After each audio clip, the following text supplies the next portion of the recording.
A station covering all of the DMV. This is DC News Now.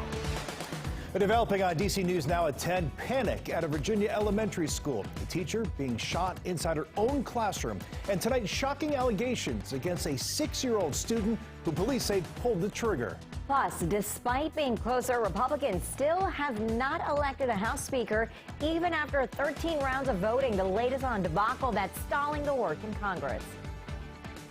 Also, one local teacher goes above and beyond for his students, working to wipe out their lunch debt. We're live with how his act of kindness is elevating conversations about the reality of food insecurity. And weather-wise, it's a pretty wonderful finish to your work week as we head into the weekend. Cooler temperatures, almost that January feel. It is back in full intact. We'll have your extended forecast coming up.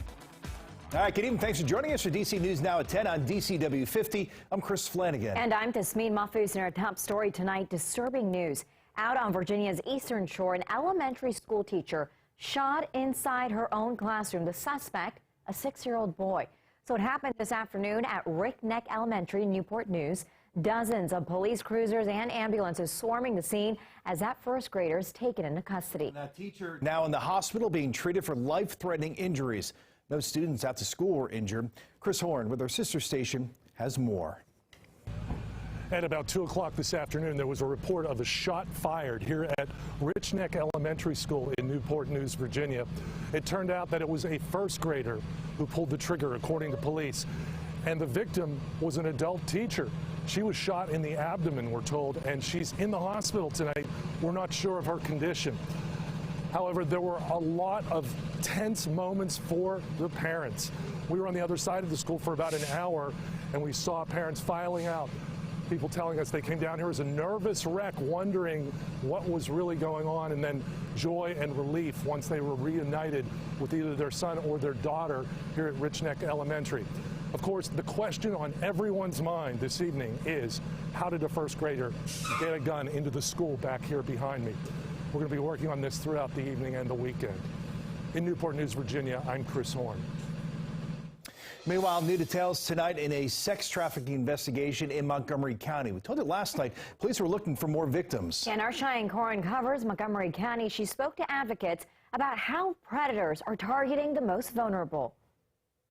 The main message coming from sex trafficking advocates is that any of us can become a victim at any moment, but they also say that all of us can do something to put a stop to it. But that starts with being educated so that you know what to look out for. So critical for the community to know what to look for so that we cut it off on the front end so that people aren't being victimized. Recently, police arrested 34-year-old Pedro Jesus Perez Oliveros on sex trafficking charges. He's accused of advertising cleaning jobs on Facebook, then telling women they could make extra money as an escort and forced them into a life of prostitution.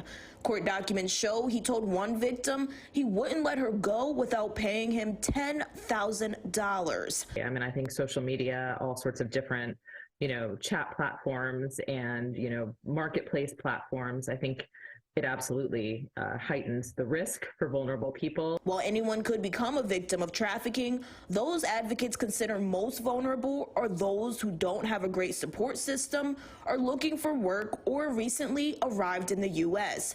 Patrick McKenna provides legal services to survivors. So in the sex trafficking context, it would be what I call a Romeo pimp, a person who actually uses romance and love to lure a person in, to build bonds with that person, and then flips the equation at some point. Debbie Feinstein with the Montgomery County State's Attorney's Office says human trafficking often has the same grooming process as child abuse. So it's important those around victims look for the warning signs, like changes in behavior or suddenly having more money. We see a lot of cases where primarily women are housed together. Their phones are provided by the trafficker, their lifeline, their money, what they eat. I mean, literally everything is controlled by that person. And I think it's, watching out for that power and control dynamic. And also here in Montgomery County, we have a human trafficking task force, which focuses on response and prevention. We'll have that resource along with others on our website, dcnewsnow.com. Reporting in Montgomery County, Maryland, I'm Cheyenne Corin for DC News Now.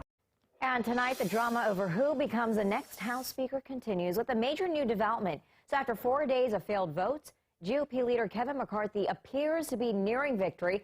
He's been able to flip the votes on more than a dozen colleagues. Now he just needs a handful more to officially seize the gavel. House Republicans are just about to reconvene. And just blocks from the Capitol, a speaker has been selected, just a different kind of speaker. Yeah, much different. Patrons at Union Pub are appointing Speaker of the Pub. Several, in fact. That's where we find our Marielle Carbone tonight on Capitol Hill. And Marielle, it seems pretty easy to get the votes needed there. Yeah, because we're not so much talking votes as we are talking money to get this title. Union Pub back here, they are doing this special called Speaker of the Pub. And with that, you get a title, a gavel, and of course, lots of booze here. Now, even though what's going on over at the Capitol is serious, the general manager here says this is all just about fun and games. In Capitol Hill, people are pouring one out for the Speaker of the Pub. When you find out that the government can't really get their things together and can't decide on who will be their voice, we decided that we would give our guests, who are often Hill staffers, a chance to have their own voice here. Chris Haley is the general manager of Union Pub. It's a bar just blocks from the Capitol. He says this week's drink special is called Speaker of the Pub, poking fun at the speaker stalemate happening among House Republicans. It comes with a bottle of wine. You have a choice of red or white. It comes with a bottle of fancy champagne, 8 shots of whiskey, and then 2 buckets of beer. We have a house gavel that guests are allowed to have and take pictures with. So we saw the special advertised yesterday. We thought it wouldn't be around by Friday afternoon because we figured they might figure out the speakership by then. They didn't, obviously. One of tonight's appointed pub speakers, Benjamin Gilman. I mean, it's the biggest thing going on in D.C. right now, so everybody's kind of, you know, on their edge of the seat watching it right now. Republican Kevin McCarthy is still rallying to get enough votes to win Speaker of the House. But as of Friday evening, he's failed to do that more than a dozen times. The last time it took more than one vote to select a speaker was in 1923. Something that hasn't happened in like 100 years or something like that. I mean, it is serious, but at some point, even through serious things, I think laughter and enjoyment and mirth helps.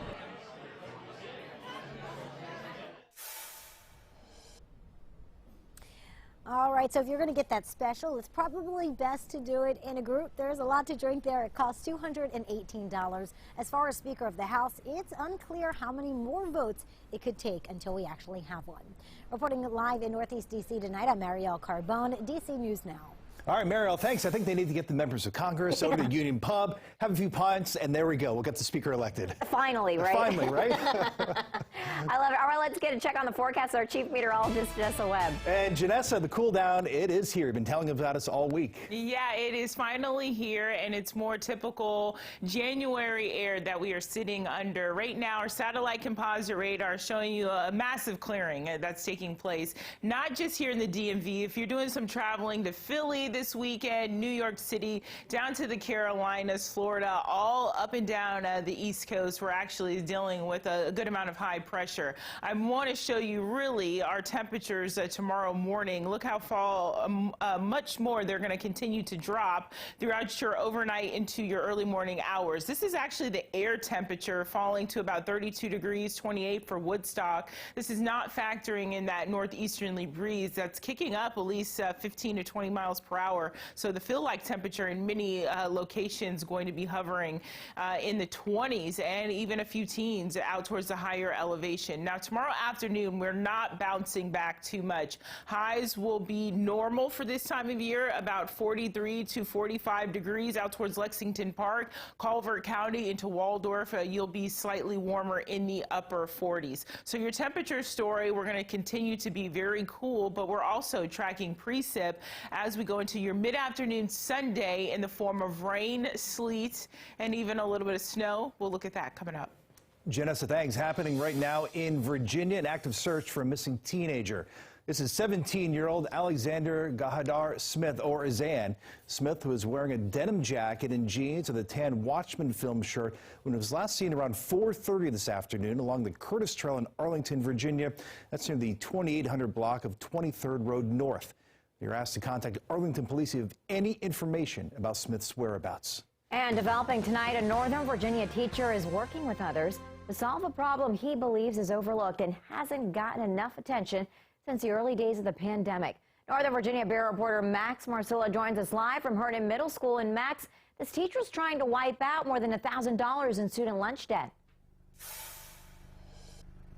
That's right, and he tells us he's doing that because right now, families, including those here in Herndon, are struggling, and when they find out there is just another expense in the form of school meals, they say it's just one other thing for them to worry about. So this teacher is taking matters into his own hands.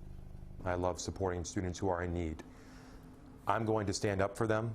I'm not going to forget about them. Gabe Siegel teaches science and special education here at Herndon Middle School, and his relationships with his students and their families helped him realize school meals debt is a problem, one that he thinks is often overlooked by others. They still need help. I mean, people still think that COVID's over, but a lot of our families, in this community still really need help. Siegel's working with colleagues, organizations, restaurants, anyone willing to help to pay off the over $1,200 in student lunch debt at the Title I school. But that's only a fraction of the problem. We know that school meals are a lifeline for families who are experiencing food insecurity. Sarah Steele with No Kid Hungry Virginia says Virginia has stepped up its efforts to make school meals affordable. After COVID-era waivers expired, lawmakers in the Commonwealth approved more than $8 million to allow more students to qualify for free meals. Approximately 64,000 more students are eligible this school year.